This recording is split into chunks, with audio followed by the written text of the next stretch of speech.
ScavengerForest.com.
On June 27, 2014, a large lava flow broke out on the northeast side of Pu'u'o and began to head east.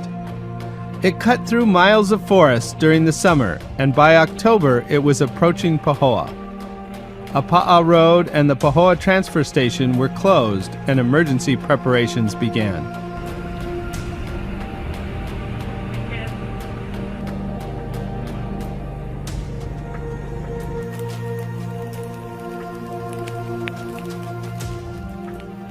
With the lava burning through fields only a few hundred yards away, Telco workers hurried to protect power poles in its path.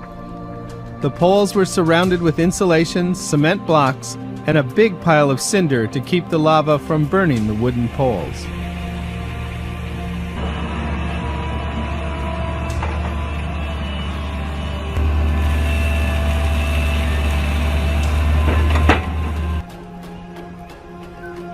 Lava ran directly into one of the power poles as it crossed the Pa'a Road in the early morning hours of October 25th.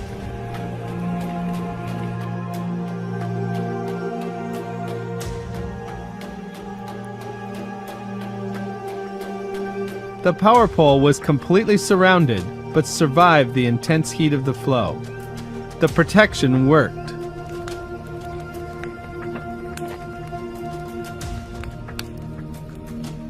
Below the road, the lava flow continued down through pasture, burning or burying fences and crumpling a metal shed along the way.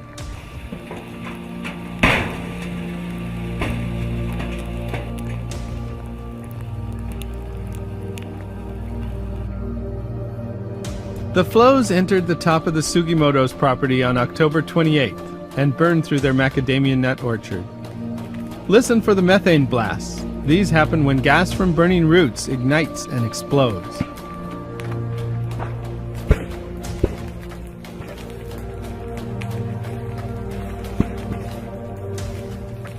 The lava burned things like this pile of old tires, but old trucks and pieces of metal got covered or embedded in the lava. Fire and civil defense workers were there to make sure everyone was safe.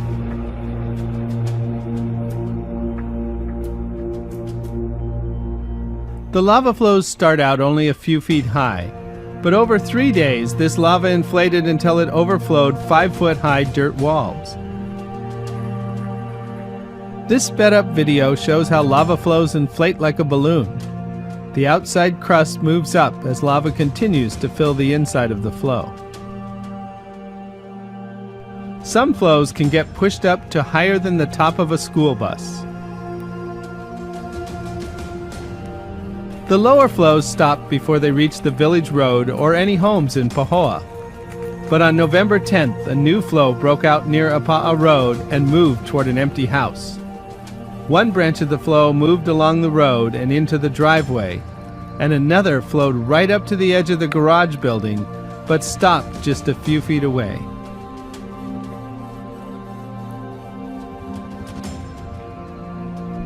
Sadly, lava reached the house. All that is left is the metal roof on top of the lava, though the garage is still standing.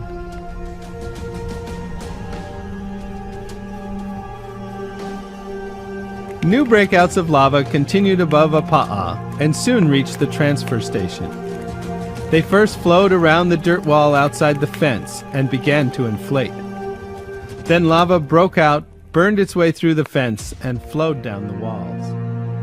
Lava headed straight toward them. Less than a mile away now, a slow-motion disaster they're watching out for. ABC's Clayton Sandell reporting in tonight. Tonight, a powerful volcano that helped create the Big Island of Hawaii is now threatening thousands of people who live here. A river of red-hot lava quickly oozing the length of 6 football fields in just the last 2 days. You can see just below here, in these cracks, is actual molten lava. The flow erupted from the Kilauea volcano in June, traveling downhill 11 miles, now less than 1 mile from the small town of Pahoa. It's really the geography that controls where this lava goes. Sometimes speeding up, sometimes it's slowing down, but it's always a threat. For some of the 10,000 people affected, evacuations could be just days away. Road construction crews are racing to make sure they have a way out. The island is no stranger to Kilauea's power. It's been steadily erupting since 1983, wiping out nearly 200 homes in 1990. The volcano has been belching explosions of fiery lava ever since, and now shows no sign of cooling off. On the leading edge of a lava flow on the Big Island of Hawaii, this came from the Kilauea volcano. This particular lava flow started on June 27th, and it has traveled about 11 miles so far. And the problem is it's headed right for a small town of Pahoa. Take a look at what we're standing on here. This is lava that flowed probably just 24 hours ago. And if you look carefully, you can see just below here in these cracks is actual molten lava. Thousands of degrees down there. So we're going to try and stay out of the dangerous stuff. Take a look at this. Every once in a while on the lava field, you'll see these hollowed out half tubes here with white powder in them. What that is a tree that fell down and then was surrounded by lava. The lava kind of formed a tube around the tree and turned away. So that white stuff you're seeing is actually ash from a tree that no longer exists. We just kind of wanted to give you a sense of what it's like here. It is incredibly hot. It's almost like literally standing inside of a furnace.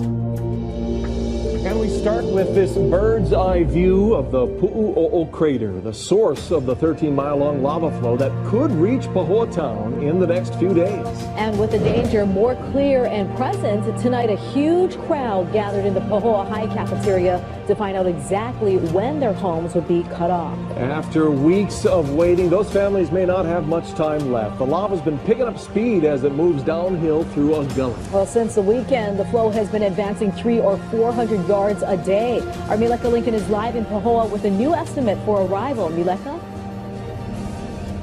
Aloha, Stephanie Keahi. Yes, in fact, there was an audible gasp from the crowd that had gathered tonight at the Pahoa High School cafeteria for the weekly lava flow community update meetings.